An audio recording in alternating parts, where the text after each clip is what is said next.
जिन रास्ते पर आपको कठिनाई नहीं होती है, निसंदेह वो सफलता का रास्ता हो ही नहीं सकता। वक्त जो है ना, बहुत ईगो वाला आदमी होता है। वक्त, समय जिसको कहा जाता है, बहुत ईगो वाला है। वो सीधा कहता है तू मुझे बर्बाद कर दे, कसम खाते हैं तुमको बर्बाद कर देंगे। सरस्वती है तो लक्ष्मी को मजबूरन आना पड़ेगा, लेकिन अगर लक्ष्मी है और सरस्वती नहीं है तो सोने की लंका भी बर्बाद हो सकती है।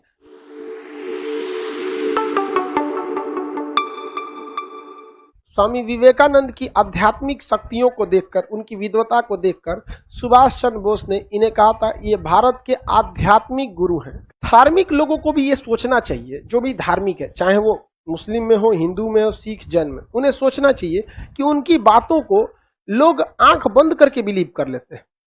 ये उनका सबसे बड़ा प्लस पॉइंट है। तो इसको उन लोगों को सोचना चाहिए कि इसे किस तरह से हम लोगों के सदुपयोग में लिया जा सके। स्वामी विवेकानंद इस चीज को बहुत भली भांति समझते थे। वो ये उलझन में नहीं पड़ना चाहते थे कि लोग केवल धर्म के पीछे पड़े। स्वामी विवेकानंद के आप 90% उपदेशों को देखेंगे जो सामान्य जीवन में उतारने लायक।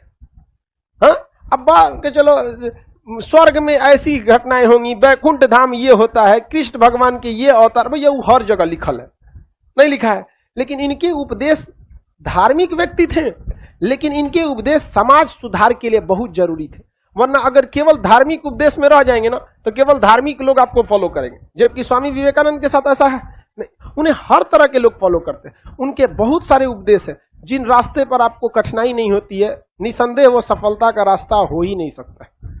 हर बातें उनकी एकदम कठिनाई और हकीकत बात है, जिनको आराम लगता है। कई लड़के अभी पटना में या फिर लॉज में, जो भी अलग अलग शहरों में पढ़ते हैं, लाइव वाले आप कहाँ पे हैं, अंडमान है, कहाँ है, कोई जानता, लेकिन बड़ी आराम की जिंदगी जीते हैं।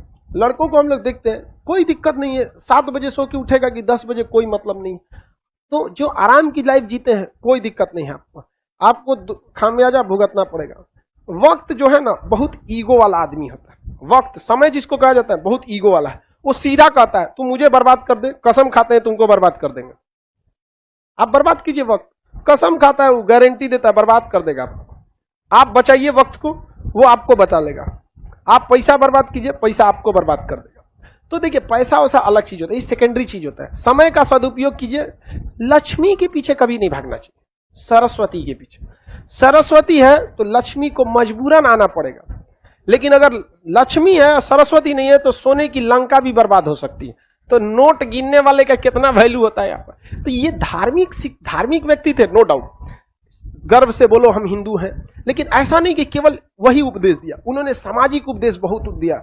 अगर आप चल नहीं सकते, अगर आप निरंतर दौड़ते रहिए समाज को आगे बढ़ने के, नहीं दौड़ सकते हैं तो चलिए, चल नहीं सकते तो रेंगिए, रेंग भी नहीं सकते तो घसीटिए, लेकिन रुकिए नहीं, क्योंकि रुक जाने का दूसरा नाम मृत्यु होता है। आप हमेशा आगे बढ़ते रहिए।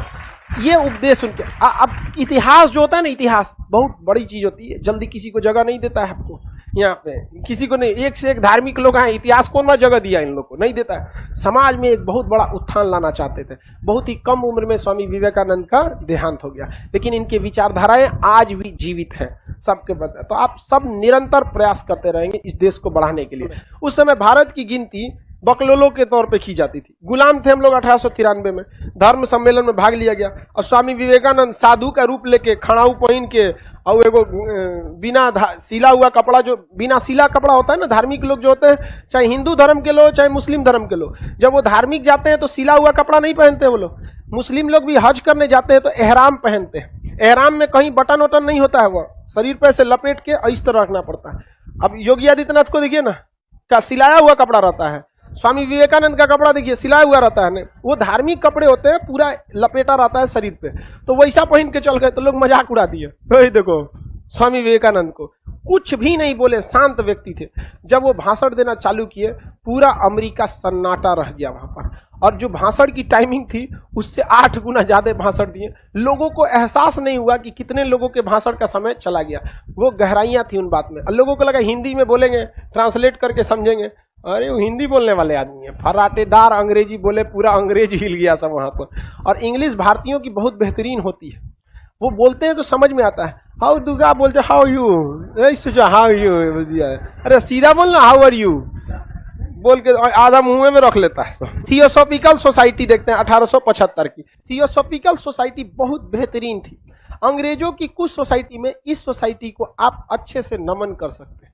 यह सोसाइटी कहती थी कि हमें धर्म से ऊपर उठकर यह देखना चाहिए कि किस जगह पर कैसी संस्कृति है। देखिए, धर्म अलग चीज होता है, संस्कृति अलग चीज होती है। संस्कृति जीवन जीने का एक तरीका होता है। जैसे भारत में भी भारत की संस्कृति अलग है। हमारे यहाँ किसी को बहुत से बहुत कठोर सजा देगा समाज, 4-5 झापड़ मार देगा, 2-4 लाठी मार देगा। यहाँ पर सर काटकर अफगान की संस्कृति तहत जेसीबी से कोई नहीं घुमाएगा। यहाँ पर कभी घुमाएगा कोई?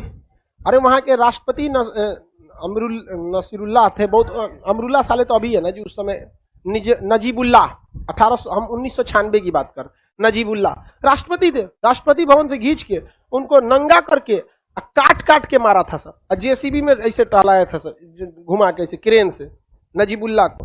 क्या भारत की संस्कृति है ऐसी? कितना भी दुश्मनी है, मान के चलिए ढेर दुश्मनी है तो मर्डरों कर देगा। उसके बाद अरे नाथूराम गोडसे गांधी जी को मारने से पहले प्रणाम किया था, इससे जब प्रणाम कर रहा था मार कह दिया। यो गलत है। तो हम लोग के इसने कहा कि हर देश की कुछ अच्छी संस्कृति भी है और कुछ खराब संस्कृति भी है। हमारे यहाँ भी बहुत सारी संस्कृतियां बहुत अच्छी थी, हमारे यहाँ कुछ प्रथाएं बहुत खराब थी। तो थियोसॉफिकल सोसाइटी कह रहा था कि पूरी दुनिया की थिंकिंग लीजिए और हर जगह की अच्छी चीजों को, वहां की संस्कृति को, वहां की सोसाइटी को, वहां सभ्यता को बचाइए, वहां के लोगों को पढ़ाइए कि ये आपकी संस्कृति कैसी थी। तो ये पूरी दुनिया में इसके ब्रांच खोले गए थियोसॉफिकल सोसाइटी के। और थियोसॉफिकल सोसाइटी जो था उसमें अलग अलग देशों से लोगों को भरा किया और लोगों में ये क्या देते थे? शिक्षा देते थे, उनकी संस्कृति को बताते थे कि भाई आप ऐसा काम मत कीजिए, ये सही है, ये गलत है। समझ आ गया कि नहीं आ गया? किसी को कोई दिक्कत? इस थियोसॉफिकल सोसाइटी की एक सदस्य थी जिसका जो आयरलैंड की थी, नाम था एनी बेसेंट। एनी बेसेंट को थियोसॉफिकल सोसाइटी का एक मेंबर बना के कहां भेजा गया? भारत। वो भारत की संस्कृति से बहुत ही प्रभावित हुई थी। और मद्रास के पास अडियार नाम का एक जगह है। मद्रास के पास कौन जगह है? अडियार। मद्रास के बाद अडियार। अडियार में भारत थियोसॉफिकल सोसाइटी की जो भारत में शाखा खोली गई उसका मुख्यालय कहां था? अडियार। कहां था उसका मुख्यालय? अडियार। तो थियोसॉफिकल सोसाइटी जो कहां था? कनाडा से मैडम ब्लावाटस्की और कर्नल ऑलकॉट ने खोला। उसकी एक शाखा मद्रास में खोली गई। मद्रास के कहां खोली गई? अडियार। यहां पर एक सदस्य बन के कौन आई? Annie Besant. ये यहाँ के लोगों से बहुत प्रभावित हुई। इन्होंने कहा कि भाई अंग्रेज तो यहाँ बहुत ज्यादा क्या कर रहे हैं? अत्याचार कर रहे हैं, यहाँ की संस्कृति सभ्यता के साथ खिलवाड़ कर रहे हैं, ऐसा नहीं होना चाहिए।